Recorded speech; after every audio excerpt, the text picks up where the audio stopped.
From the Gospel according to Matthew, chapter 26. One of the 12, who was called Judas Iscariot, went to the chief priest and said, "What are you willing to give me if I hand him over to you?" They paid him 30 pieces of silver, and from that time on he looked for an opportunity to hand him over. On the first day of the feast of unleavened bread, the disciples approached Jesus and said, "Where do you want us to prepare for you to eat the Passover?" He said, Go into the city to a certain man and tell him, the teacher says, my appointed time draws near. In your house I shall celebrate the Passover with my disciples. The disciples then did as Jesus has ordered and prepared the Passover. When it was evening, he reclined at table with the 12, and while they were eating, he said, Amen, I say to you, one of you will betray me. Deeply distressed at this, they began to say to him one after another, "Surely it is not I, Lord." He said in reply, He who has dipped his hand into the dish with me is the one who will betray me. The Son of Man indeed goes, as it is written of him. But woe to that man by whom the Son of Man is betrayed. It would be better for that man if he had never been born. Then Judas, his betrayer, said in reply, "Surely it is not I, Rabbi." He answered. You have said so. While they were eating, Jesus took bread, said the blessing, broke it, and giving it to his disciples, said, Take and eat. This is my body. Then he took a cup, gave thanks, and gave it to them, saying, Drink from it, all of you, for this is my blood of the covenant, which will be shed on behalf of many for the forgiveness of sins. I tell you, from now on I shall not drink this fruit of the vine, until the day when I drink it with you, new in the kingdom of my Father. Then, after singing a hymn, they went out to the Mount of Olives. Then Jesus said to them, This night all of you will have your faith in me shaken, for it is written, I will strike the shepherd, and the sheep of the flock will be dispersed. But after I have been raised up, I shall go before you to Galilee. Peter said to him in reply, Though all may have their faith in you shaken, mine will never be. Jesus said to him, Amen, I say to you, this very night before the cock crows, you will deny me 3 times. Peter said to him, Even though I should have to die with you, I will not deny you. And all the disciples spoke likewise. Then Jesus came with them to a place called Gethsemane, and he said to his disciples, Sit here while I go over there and pray. He took along Peter and the 2 sons of Zebedee, and began to feel sorrow and distress. Then he said to them, My soul is sorrowful, even to death. Remain here and keep watch with me. He advanced a little and fell prostrate in prayer, saying, My Father, if it is possible, let this cup pass from me, yet not as I will, but as you will. When he returned to his disciples, he found them asleep. He said to Peter, So you could not keep watch with me for 1 hour? Watch and pray that you may not undergo the test. The spirit is willing, but the flesh is weak. Withdrawing a second time, he prayed again. My Father, if it is not possible that this cup pass without my drinking it, your will be done. Then he returned once more and found them asleep, for they could not keep their eyes open. He left them and withdrew again, and prayed a 3rd time, saying the same thing again. Then he returned to his disciples and said to them, Are you still sleeping and taking your rest? Behold, the hour is at hand when the Son of Man is to be handed over to sinners. Get up, let us go. Look, my betrayer is at hand. While he was speaking, Judas, one of the 12, arrived, accompanied by a large crowd, with swords and clubs, who had come from the chief priest and the elders of the people. His betrayer had arranged a sign with them, saying, The man I shall kiss is the one. Arrest him. Immediately he went over to Jesus and said, Hail, Rabbi, and he kissed him. Jesus answered him, Friend, do what you have come for. Then, stepping forward, they laid hands on Jesus and arrested him. And behold, one of those who accompanied Jesus put his hands to his sword, drew it, and struck the high priest's servant, cutting off his ear. Then Jesus said to him, Put your sword back into its sheath, for all who take the sword will perish by the sword. Do you think that I cannot call upon my Father, and he will not provide me at this moment with more than 12 legions of angels? But then, how would the scriptures be fulfilled which say that it must come to pass in this way? At that hour Jesus said to the crowds, Have you come out as against a robber, with swords and clubs to seize me? Day after day I sat teaching in the temple area, yet you did not arrest me. But all this has come to pass that the writings of this prophet may be fulfilled. Then all the disciples left him and fled. Those who had arrested Jesus led him away to Caiaphas the high priest, where the scribes and the elders were assembled. Peter was following him at a distance, as far as the high priest's courtyard, and going inside, he sat down with the servants to see the outcome. The chief priest and the entire Sanhedrin kept trying to obtain false testimony against Jesus in order to put him to death, but they found none, though many false witnesses came forward. Finally, 2 came forward who stated, This man said, I can destroy the temple of God and within 3 days rebuild it. The high priest rose and addressed him, Have you no answer? What are these men testifying against you? but Jesus was silent. Then the high priest said to him, I order you to tell us under oath before the living God whether you are the Messiah, the Son of God. Jesus said to him in reply, You have said so. But I tell you, from now on you will see the Son of Man seated at the right hand of the power, and coming on the clouds of heaven. Then the high priest tore his robes and said, He has blasphemed. What further need have we of witnesses? You have now heard the blasphemy. What is your opinion? They said in reply. He deserves to die. Then they spat in his face and struck him, while some slapped him, saying, Prophesy for us, Messiah. Who is it that struck you? Now Peter was sitting outside in the courtyard. One of the maids came over to him and said, You too were with Jesus the Galilean. but he denied in front of everyone, saying, I do not know what you are talking about. As he went out to the gate, another girl saw him and said to those who were there.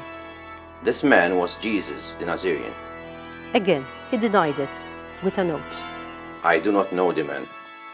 A little later, the bystanders came over and said to Peter, Surely you too are one of them. Even your speech gives you away. At that he began to curse and to swear, I do not know the man. and immediately a cock crowed. Then Peter remembered the word that Jesus had spoken. Before the cock crows, you will deny me 3 times. He went out and began to weep bitterly. When it was morning, all the chief priests and the elders of the people took counsel against Jesus to put him to death. They bound him, led him away, and handed him over to Pilate, the governor. Then Judas, his betrayer, seeing that Jesus had been condemned, deeply regretted what he had done. He returned the 30 pieces of silver to the chief priests and elders, saying, I have sinned in betraying innocent blood. They said, What is that to us? Look to it yourself. Flinging the money into the temple, he departed and went off, and hanged himself. The chief priest gathered up the money, but said, It is not lawful to deposit this in the temple treasury, for it is the price of blood. After consultation, they used it to buy the potter's field as a burial place for foreigners. That is why that field even today is called the field of blood. Then was fulfilled what had been said through Jeremiah the prophet, and they took the 30 pieces of silver, the value of a man with a price on his head, a price set by some of the Israelites, and they paid it out for the potter's field, just as the Lord had commanded me. Now Jesus stood before the governor, and he questioned him. Are you the king of the Jews? Jesus said, You say so. And when he was accused by the chief priests and elders, he made no answer. Then Pilate said to him, Do you not hear how many things they are testifying against you? But he did not answer him one word, so that the governor was greatly amazed. Now on the occasion of the feast, the governor was accustomed to release to the crowd one prisoner whom they wished, and at that time had a notorious prisoner called Barabbas. So, when they had assembled, Pilate said to them, Which one do you want me to release to you, Barabbas or Jesus called Messiah? For he knew that it was out of envy that they handed him over. While he was still seated on the bench, his wife sent him a message. Have nothing to do with that righteous man. I suffered much in a dream today because of him. The chief priests and the elders persuaded the crowds to ask for Barabbas, but to destroy Jesus. The governor said to them in reply, Which of the two do you want me to release to you? They answered. Barabbas. Pilate said to them. Then what shall I do with Jesus called Messiah? They all said. Let him be crucified. But he said. Why? What evil has he done? They only shouted louder. Let him be crucified. When Pilate saw that he was not succeeding at all, but that a riot was breaking out instead, he took water and washed his hands in the sight of the crowd, saying, I am innocent of this man's blood. Look to it yourselves. And the whole people said in reply, His blood be upon us and upon our children. Then he released Barabbas to them, but after he had Jesus scourged, he handed him over to be crucified. Then the soldiers of the governor took Jesus inside the praetorium and gathered the whole cohort around him. They stripped off his clothes and threw a scarlet military cloak about him. Weaving a crown out of thorns, they placed it on his head and a reed in his right hand, and kneeling before him, they mocked him, saying, Hail, King of the Jews. They spat upon him and took the reed and kept striking him on the head. And when they had mocked him, they stripped him of the cloak, dressed him in his own clothes, and led him off to crucify him. As they were going out, they met a Cyrenian named Simon. This man they pressed into service to carry his cross. And when they came to a place called Golgotha, which means place of the skull, they gave Jesus wine to drink, mixed with gall. When he had tasted it, he refused to drink. After they had crucified him, they divided his garments by casting lots, and they sat down and kept watch over him there. And they placed over his head the written charge against him. This is Jesus, the King of the Jews. 2 revolutionaries were crucified with him, one on his right and the other on his left. Those passing by reviled him, shaking their heads and saying, You, who would destroy the temple and rebuild it in 3 days, save yourself, if you are the Son of God, and come down from the cross. Likewise, the chief priest with the scribes and elders mocked him and said, He saved others, he cannot save himself. So he is the King of Israel. Let him come down from the cross now, and we will believe in him. He trusted in God. Let him deliver him now, if he wants him.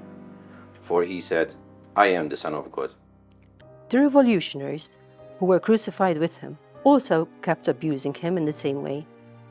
From noon onward, darkness came over the whole land until 3 in the afternoon. And about 3 o'clock, Jesus cried out in a loud voice, Eli, Eli, lema sabachthani. which means, My God, why have you forsaken me? some of the bystanders who heard it said, This one is calling for Elijah. Immediately, one of them ran to get a sponge. He soaked it in wine, and putting it on a reed, gave it to him to drink. But the rest said, Wait, let us see if Elijah comes to save him. But Jesus cried out again in a loud voice and gave up his spirit.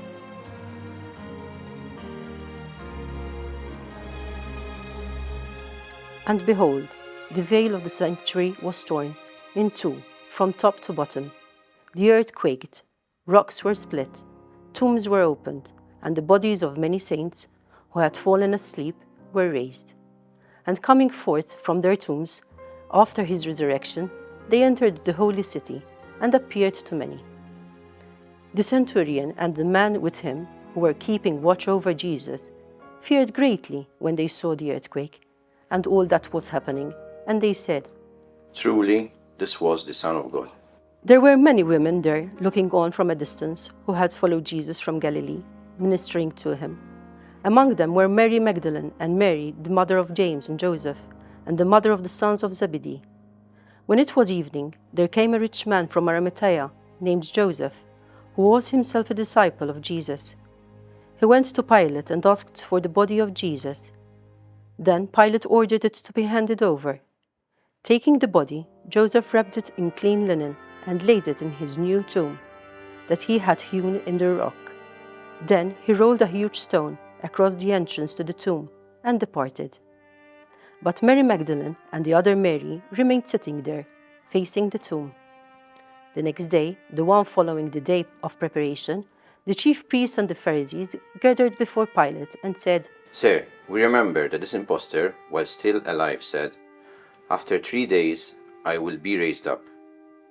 Give orders, then, that the grave be secured until the 3rd day, lest his disciples come and steal him and say to the people, He has been raised from the dead. This last imposture would be worse than the first. Pilate said to them, The guard is yours. Go secure it as best as you can. So they went and secured the tomb by fixing a seal to the stone and setting the guard. The word of the Lord.